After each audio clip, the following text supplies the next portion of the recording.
Hello everyone, welcome back. Today we are doing a deck tech for Hearthhull, the Worldseed. Hearthhull is sometimes a 6/7 for 4 mana. It has Station and it is a spacecraft. Station really means you can tap another creature you control, put a charge counter equal to its power on the spacecraft, and then you station only as a sorcery, and then once we get to the 8+, so once we really get like 8 station counters on it, or 8 charge counters on it rather, it's a 6/7. But once we have 2 charge counters on it, it is a 1 mana tap, sacrifice a land, draw 2, and you can play an additional land this turn. And then when it's completely online, it is a Flying Vigilance Haste 6/7 with whenever we sacrifice a land, each opponent loses 2 life. So this is some Jund Landfall. So why play Hearthhull? Honestly, because Hearthhull is really neat. Station's a brand new mechanic, different gameplay. It's the first kind of new ruling where you can have commanders like this.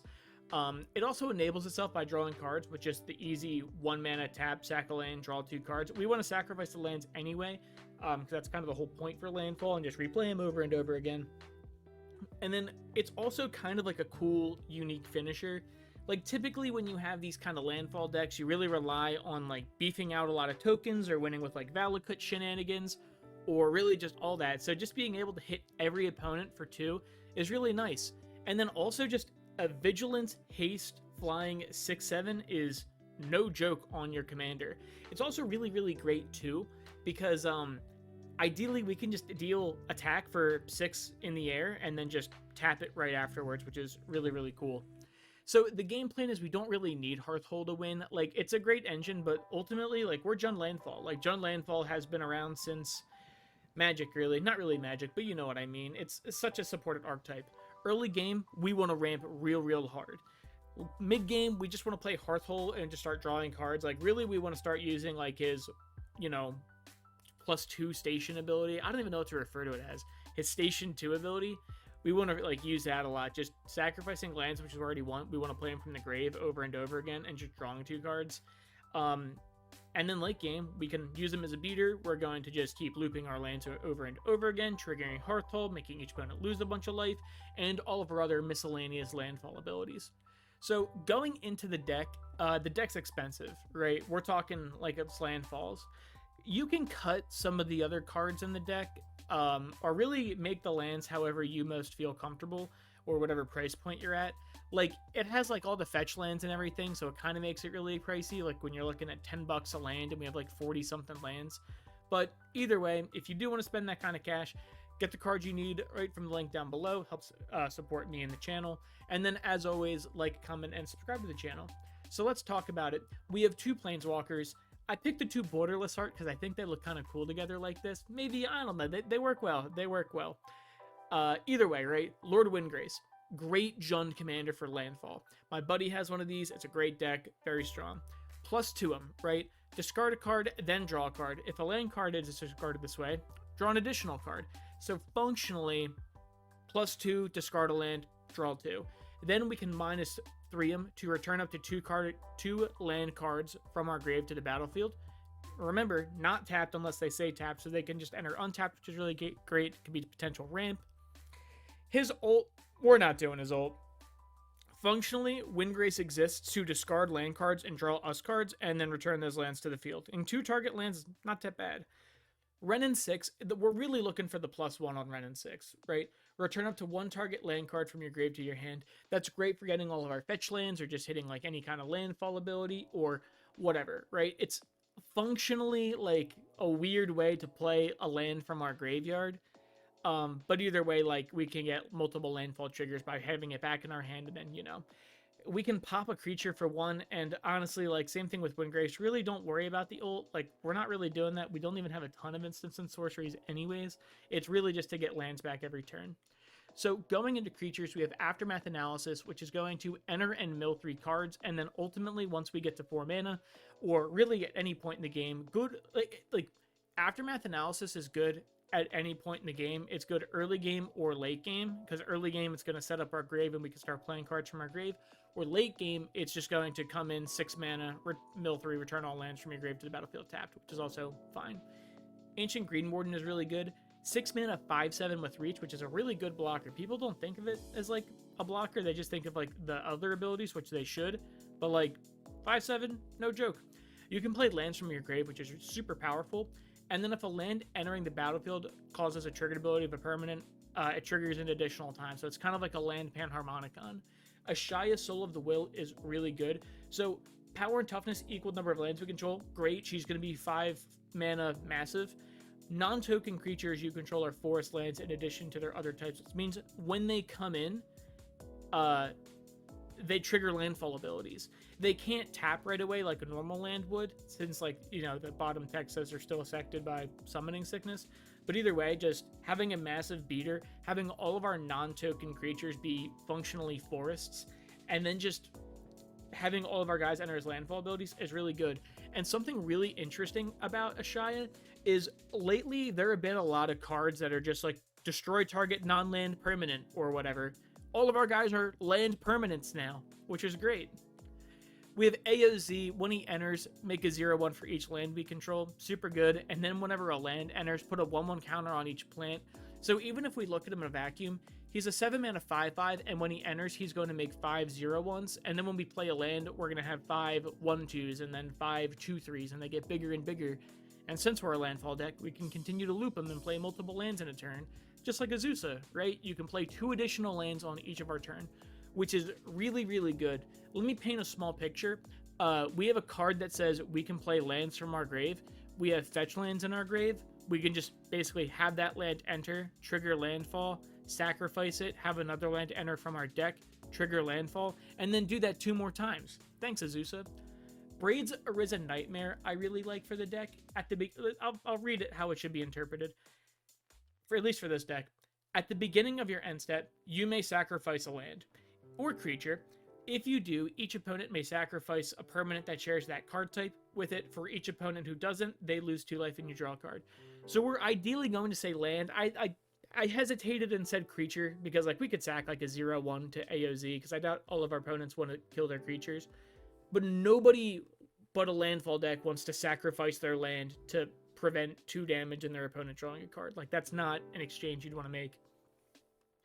So functionally, every turn, we get to sacrifice a land, which is going to trigger Hearthhull anyways. And then each of our opponents are probably not going to sacrifice a land, so they'll lose 2 life, and we'll draw a ton of cards. Dryad of the Elysian Grove. We may play an additional land on each of our turns, and then lands you control are every basic land type, which is good. So 1 extra land drop, and 2, since they're all basic types, they tap for any color. And it's also really great for cards like Valakut or cards that care about maybe a specific, like, forest or swamp or whatever. Elvish Reclaimer, +2/+2, as long as there are 3 or more land cards in our grave, that's pretty likely. And he's a 1-drop for a 1/2, and then we can pay 2 and tap him and sacrifice a land, which, hey, triggers Hearthhull. Search your deck for any land card and put it into play tapped. So really good. That's a great land tutor. One of the brand new cards from the precon, Avendo Brush Razor. I really like this guy. Whenever you sacrifice a non-token permanent, hey, that's our lands. Exile the top card of our deck, and then during your turn, as long as you sacrifice a non-token permanent, you can play cards exiled with this creature. So we can cast our spells and play the lands that we have exiled with them. And then even further, we can sacrifice a land, tap him and sacrifice a land to get red. So he enables himself.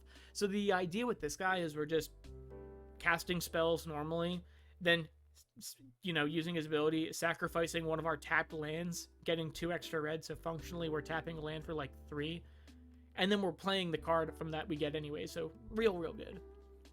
We have Greensleeves, Marrow Sorcerer. He's got pro Planeswalkers and Wizards, which I like. PT equal number of lands, you know it, and then whenever a land enters under our control, we make a 3/3 Badger. Pretty good. It's really just like another, like, functionally, landfall, make a 3/3, and it's a big creature. We have Ignoble Hierarch. Why? I don't know. I just like him. I was thinking of running Birds of Paradise, but I feel like for this deck, I like Ignoble Hierarch better, just as, like, early gets some mana on the field so we can ramp real quick. I don't think we're attacking with a single creature very often, but I don't know. When we have cards like Ashaya and Greensleeves, why not make him a little bit bigger? But he's a mana dork. Iridescent Vine Lasher, we can offspring so we can have 2 copies of, and then whenever a land enters, it's going to deal 1 damage to target opponent. And if we have 2 of them, that's really 2 damage spread around, or 1 damage twice spread around. You guys get it. We're a landfall deck. We want that. We have Loot, even though I hate him. I don't like Loot, guys. I'm not a Loot fan. He lets us play an additional land on each of our turn. And then if we're feeling cheeky, we can pay 6, look at the top 6. We can reveal a creature with mana value, less than our lands, which is probably all of them by the time we're tapping them. And we put it on the field. So, like, he could sneak out, like, I don't know, Lumra or something. Like, he can sneak out something cool, but, like, at instant speed. But I don't know. I just don't like Loot. I don't like him as a character. He seems too forced. Let me know what you guys think of Loot. I just think he's, like, too forced of, like, a character. Or, like, I don't know. Lotus Cobra is Lotus Cobra. Landfall, whenever a land enters, add 1. So, basically, like, a land enters, we get an extra mana, and then we can tap it. And then, our fetch lands enter. You guys get the gist of it. Lumra is just a real big stink with Vigilance and Reach, PT equal number of our lands, and then when he enters, mill 4, and then return all lands from our grave to the battlefield tapped. So the idea is like when we're just sacrificing our lands over and over again to Hearthhull and like any number of abilities, right? We're just going to try and get them all back anyways. And Lumra's really good at that. We have Mossborn Hydra. So is Mossborn Hydra the best? Oh, we'll talk about it. 3 mana trample enters with a 1/1, so it's basically a 1/1. 3 mana 1/1. Whenever a land you control enters, double the number of 1/1 counters on this creature. I think I like him, right? Because he enters as a 1/1, and then we have a land enter, and then he's a 2/2, and then becomes a 4/4. 8, 16, 32, I don't know, 64, 128. I'm not great at math, but like, I feel like if we have him like stick around for like at least a turn, he's gonna like one-shot someone. Yeah, he's like no inherent protection. We don't really have a ton of ways to protect him in this deck, but I think just the one-shot potential is just too real. And I was thinking of putting Tifa in over him. You could run both very well, but Tifa in my head is like too fragile, where at least like he costs an extra mana, but he gets to keep the counters, and Tifa's just like a one-shot. I don't know, you could run both. Nissa, Resurgent Animist, Landfall, big wall of text, ready? Whenever a land enters the battlefield under your control, add 1 mana of any color. So she's the Lotus Cobra. Then, if this ability has resolved for a second time this turn, reveal cards from the top of your deck until you reveal an elf or elemental. Maybe it's a funny page with Mossborn and Omnath, and Ashaya and Ancient Green Warden, but we have a good amount of elementals, and maybe a couple elves. I don't know, Elvish Reclaimer? Why not? So it kind of just draws us one of those specific cards, and then, yeah, that's pretty much it. So it's like if we have a landfall, she's Lotus Cobra, and then we basically draw an extra card, or at least a specific card. And like getting an Omnath is pretty good too. Landfall, make a 5/5 elemental. Whenever him or another elemental dies, have him deal 3 damage to anything. He costs a lot, but like we're a landfall deck, and making 5/5s is no joke. Oracle of Moldiah, hey, that's an elf. That kind of works out with Nissa. You can play an additional land on each of our turn. We have to play with the top card of our deck, but we can play lands from the top card of our deck. So the unfortunate part is that our opponents know what we're playing, right? They just like know what we're up to all the time. But we get to play a lot of lands pretty frequently, so pretty good. Rampaging Bouts, 6/6, trample for 6, landfall, make a 4/4. Pretty good, pretty good. Realming Up Excavator is just one of the effects that let us play lands from our grave. He's fine. We have Scouring Swarm, which is a brand new card. Flying Insect. Whenever you sacrifice a land, create a tapped token that's a copy of this creature if 7 or more land cards are in our graveyard. Otherwise, create a tapped 1/1 insect creature token. So pretty cool. He's kind of like a weird Scoot Swarm. Let's talk about Scoot Swarm too. Landfall, make a 1/1 insect. If we have 6 or more lands, make a copy of Scoot Swarm. So there's pros and cons to each of them in my head. Scouring Swarm, they all fly, but they all enter tapped, and they have to be in the grave where it's easier to trigger the landfall right off the rip.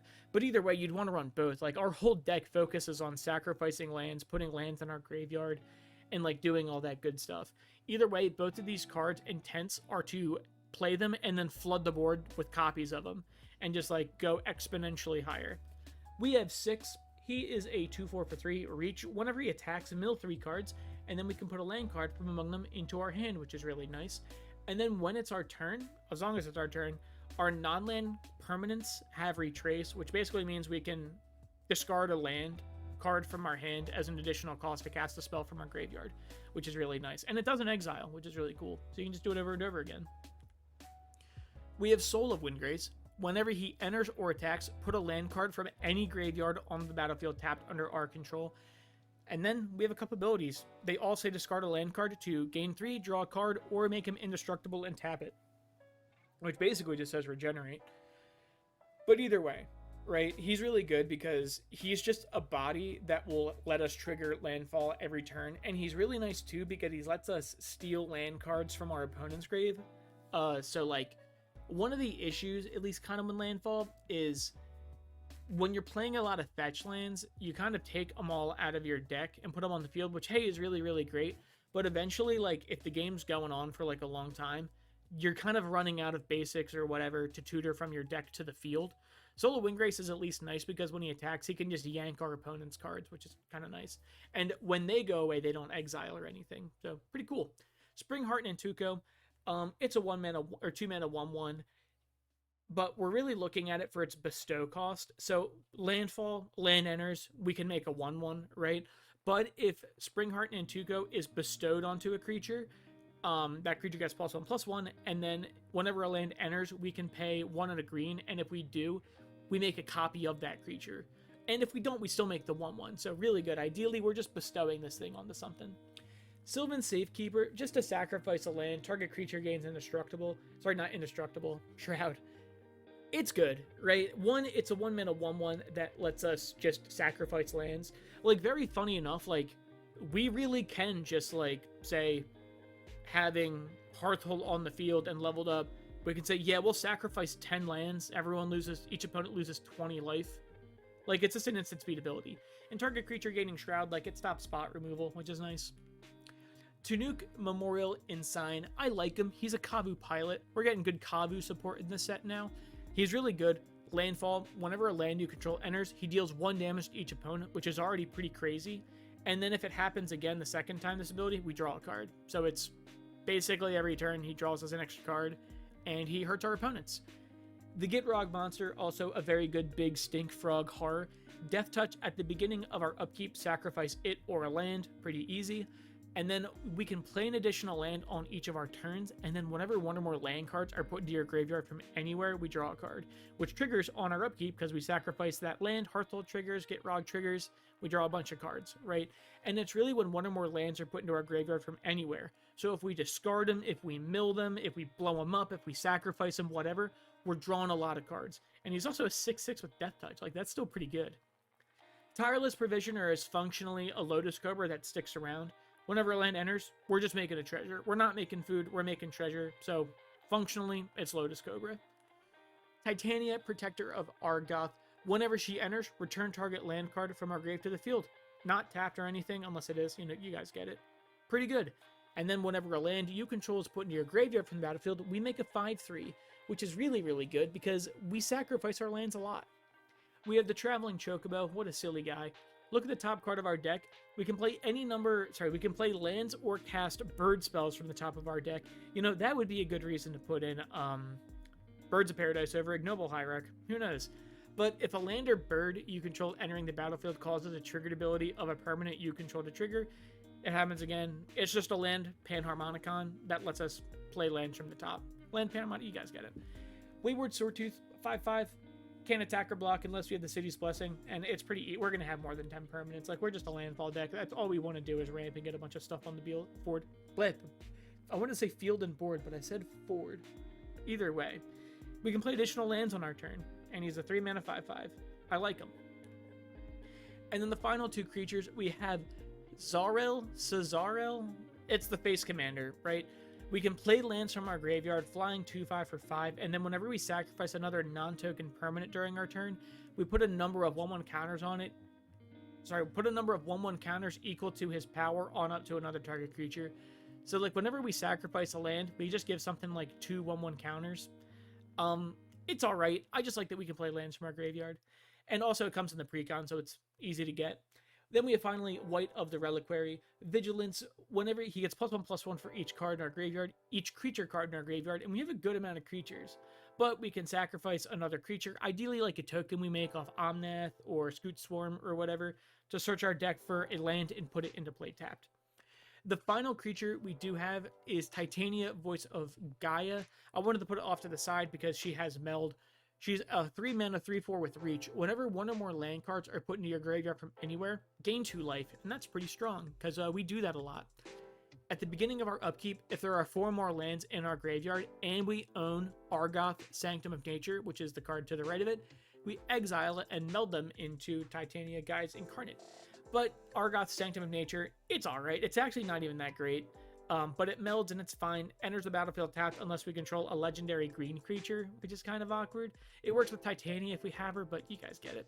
It taps for a green, and then at sorcery speed, we can make a 4 mana, and really 5 mana because we lose the land itself, to make a 2/2 bear, and then mill 3 only as a sorcery. I've used this card. I've never been desperate enough or I've needed to do that. But either way, we get Titania, Gaia, Incarnate. Vigilance, Reach, Trample, Haste, Power, Toughness, equal number of lands we control. When it enters the battlefield, return all land cards from your graveyard to the battlefield tapped. So it's massive, it's mass recursion from our graveyard, and then we can pay 4 mana at instant speed to basically make one of our lands a 4/4 elemental with haste, which is really good. Going to sorceries, we have Life from the Loam, which is excellent. Return up to 3 target land cards from our graveyard to our hand so we can keep funneling them over and over again. It has Dredge 3, which really says if we would draw a card, we can instill Mill 3 and then basically put this from our grave into our hand. So we can fill our grave instead of drawing, which is fine, or we can just keep recurring cards over and over. Nature's Lore and 3 Visits are identical cards. Search your deck for a forest card, put it onto the battlefield. That's it. So we can either get... There's a lot of cards we can get. We can get our Triumph, we can get Shocklands, we can get some of their Surveil lands. There's a couple other cards that we'll see in a little bit that have the forest type. Either way, it's just direct tutor to the board. We have Scape Shift, sacrifice any number of lands, search your library for that many land cards, and put them on the battlefield tapped. This would probably kill someone, right? With this kind of ability, like we're getting Valakut, we're getting Field of the Dead. We'll see him in a little bit, but like, that's a lot of damage. We can get copy lands that will copy Valakut or Field of the Dead. Really good. Splendid Reclamation, return all land cards from your graveyard to the battlefield tapped. Short, sweet, to the point, good card. Worldseed's Rage, I really like. Deals X damage to any target, and since like we're a land deck, we can make that X pretty high. Put up to X land cards from your hand and or graveyard onto the battlefield tapped. So even if it's like weirdly enough early game, just being like, yeah, X is 2, I'm gonna kill like your mana dork or whatever, or like I'm gonna deal 2 damage to anything, and then I'm gonna ramp. Really good. Going into instance, we have Assassin's Trophy. Pop up permanent our opponent's control. They search their deck for a basic land, put it on the battlefield. Who cares? It's just easy removal. Constant Mist. Buyback, sack a land, prevent all damage that be dealt this turn. So ideally, we're casting this whenever, and we're sacking the land, which we want to do anyways, so our opponents can't deal damage to us. I really also like this little secret lair one because the text on it is clean. I think the old frame of Constant Mist is a little messy. We have Crop Rotation. Hey, that's a game changer. Sacrifice a land, search your deck for a land card, put it on the battlefield. That's it. You just tutor up any land. Literally turn 1, you can just be like forest, crop rotation, sacrifice that forest, search your deck for a Triumph, or like surveil land, get a Valakut, get a Field of the Dead, who cares, right? Just anything. And then finally, we have Realms Uncharted. Search your library for up to 4 lands with different names and reveal them. And it's basically, guys, it is Fact or Fiction, but for lands. It is a lose-lose for our opponents, and it is a win-win for us every single time. It is a Fact or Fiction just for lands that cost 1 less. Going into artifacts, we have Arcane Signet, just to have a little, like, rock, because I don't know, I like having at least Arcane Signet. Conduit of Worlds lets us play lands from our grave, same thing with Crucible of Worlds, but Conduit of Worlds lets us tap it and choose target non-land permanent in our graveyard. If we haven't cast a spell this turn, we can cast that card. We can only do it as a sorcery, and if we do it, we can't cast additional spells this turn. Honestly, we're only doing that if we're like in a pinch, like we got a nuke in our graveyard, or like we're about to lose the game. That's when we'll do it. But like, it's just another you can play lands from our graveyard. Same thing with Crucible. Then we have Soul Ring because it's Soul Ring. Zurin Orb is a 0 mana, sacrifice a land, gain 2 life. Again, the same kind of idea with just like Sylvan Safekeeper, which is just instant speed, sack as many things as you'd like. Hearthhull will just drain everyone. Like, we could sack all of our lands and just make each opponent lose like 20 something life. Going into enchantments, we have Exploration to let us play an additional land on each of our turns. Spelunking is cool. When it enters the battlefield, draw a card. Then you may put a land card from your hand onto the battlefield. Then, if you put a cave this way, we gain 4 life. I think we have like maybe 1 or 2 caves, so don't get too excited. But lands enter untapped because we have so many abilities that just say like literally just this land enters tapped. It is what it is. You search your deck for a land, it enters tapped. A return all land cards from the graveyard to the battlefield tapped. Like Spelunking stops that. Squandered resources is great. Sacrifice a land, add to your mana pool any type the land could have produced, and you can basically sacrifice a land, add 1 mana that land could produce.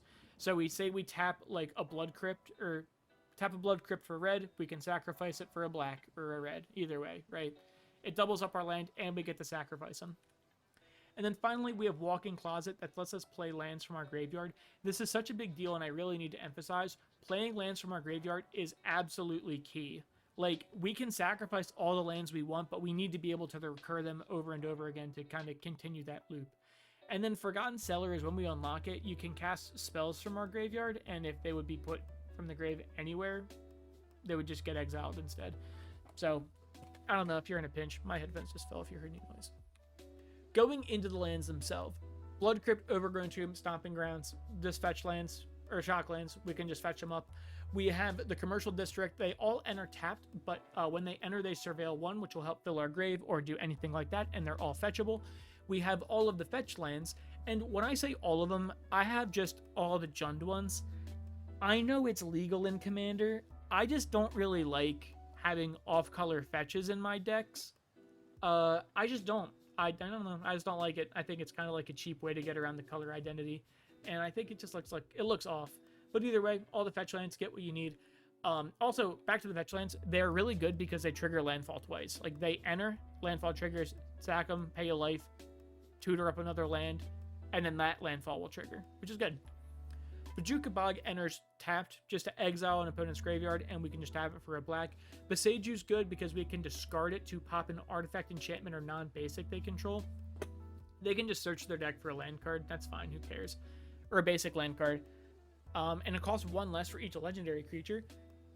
So instead of being 2, it could just be 1, which is cool. We have Cinderglade in this deck. Enters the battlefield tapped unless we control 2 or more basic lands. It's fetchable. It's a Mountain Force, which is a big deal. And I'll talk about that in just a second. We have Command Tower, taps for any color. Dark Depths enters the battlefield with 10 ice counters on it. Remove an ice counter from Dark Depths for 3 mana, and then whenever it has no ice counters on it, we can sacrifice it. And if we do, make a token that is a flying indestructible 2020, named Merit Lodge, which is that big little spaghetti monster you see. Echoing Deep is the cave I mentioned earlier, enters the battlefield tapped as a copy of any land card in a grave, except it's a cave in addition to its other types. So it just enters tapped as a copy of something, which is like nice. If we milled something cool, we can just kind of double up. Emudian Hatchery, I'm going to say that's right, Hatchery.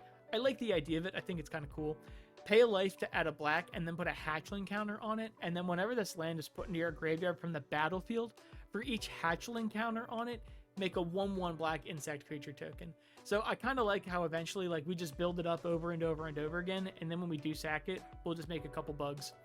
Exotic Orchard taps for any color. It doesn't really matter. The idea with Exotic Orchard, and I like having it in my multicolor decks, is, especially 3+ multicolor decks, we're black, red, and green. The likelihood that one of our 3 opponents is also in a black, red, or green deck is very high, or even just has a land that says it taps for any color is pretty good. Fabled Passage is great. It's just another fetch land, but only for basic lands. We have Field of the Dead, which is one of the big stinks. Enters tapped whenever Field of the Dead or another land enters the battlefield under our control. If we have 7 or more lands with different names, we make a 2/2 black zombie creature token, which is really easy because we're a landfall deck and we have a lot of lands with different names. We have Prismatic Vista, which again is really just Fabled Passage, but a little bit better. Pay a life, search your deck for a basic, put it on the battlefield tapped. This is better Fabled Passage.